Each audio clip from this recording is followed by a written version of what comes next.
Halo, Assalamualaikum warahmatullahi wabarakatuh. Saya Yusril Ihza Mahendra dengan NIM 4151811064.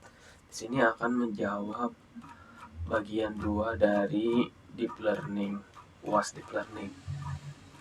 Oke, jadi pertanyaan pertama ini apa perbedaan Machine Learning dan Deep Learning?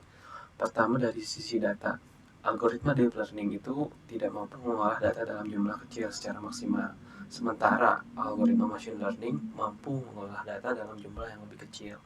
Terus dari sisi hardware, deep learning membutuhkan mesin kelas atas dengan kemampuan memproses data dalam jumlah banyak. Pasalnya, seperti yang telah dijelaskan sebelumnya, tipe pembelajaran ini akan mampu optimal jika mengolah data jumlah besar.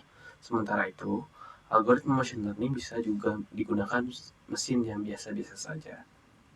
Hal ini karena salah satu kebutuhan deep learning adalah GPU atau graphic processing unit. Oke, apa tujuan dari pembelajaran atau training pada proses pemrosesan data? Jadi data training atau pemrosesan data yang mana data merupakan kebutuhan utama dalam machine learning agar dapat memproses sebuah program machine learning sesuai dengan rancangannya.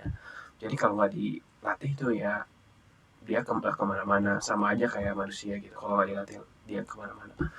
Terus jelaskan perangkat keras yang digunakan untuk pengolahan data dalam deep learning.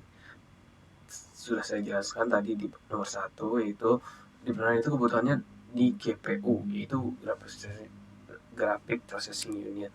GPU merupakan bagian integral dari kinerja deep learning karena melakukan proses multi aplikasi matriks dalam jumlah yang tidak sedikit. Oleh karena itu dibutuhkan GPU yang memadai untuk proses ini.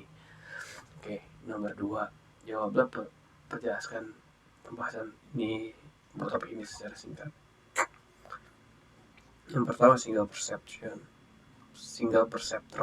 Single perceptron adalah sebuah jaringan saraf tiruan yang terdiri dari satu layar pemrosesan saja. Sedangkan Bayesian probability merupakan suatu cara untuk mengatasi ketidakpastian data dengan menggunakan formula Bayes. Probabilitas Bayes lebih banyak diterapkan pada hal yang berkenaan dengan diagnosis secara statistik yang berhubungan dengan probabilitas serta kemungkinan dari penyakit dan gejala-gejala yang berkaitan. Setelah itu, fungsi objektif merupakan fungsi linier dan batasan-batasan pertidaksamaan linier yang memiliki himpunan penyelesaian. Lanjut ke lokal minima. Lokal minima yaitu nilai minimum pada suatu daerah lokal saja. Terus yang 3, jelaskan mengenai Convolutional Neural Network atau CNN.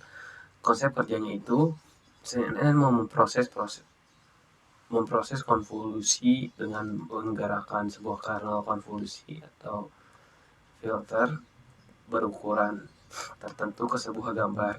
Komputer mendapatkan informasi representatif baru dari hasil perkalian berbagian gambar tersebut dengan filter yang digunakan.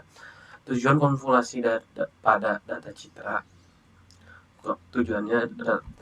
Konvolusi citra adalah teknik untuk menghaluskan suatu citra atau memperjelas citra dengan menggantikan nilai pixel dengan sejumlah nilai pixel yang sesuai atau berdekatan dengan pixel atau aslinya.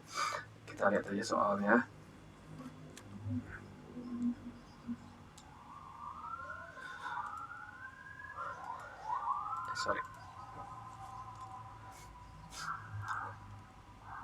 Citranya agar tetapi dengan adanya konvolusi, ukuran dari citra tetap sama, tidak berubah.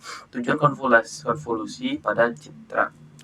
Activation map yang dihasilkan dari fitur extraction layer masih berbentuk multidimensional array.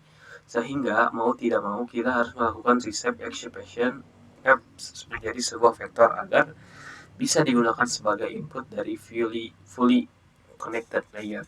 Layer ini memiliki hidden layer, activation function, output layer, dan loss function. Layer ini adalah layer yang biasa digunakan dalam penerapan multi-layer perceptron dan bertujuan untuk melakukan transformasi pada data agar dapat diklasifikasikan secara linear. Oke, sekian jawaban dari untuk bagian 2. Assalamualaikum warahmatullahi wabarakatuh.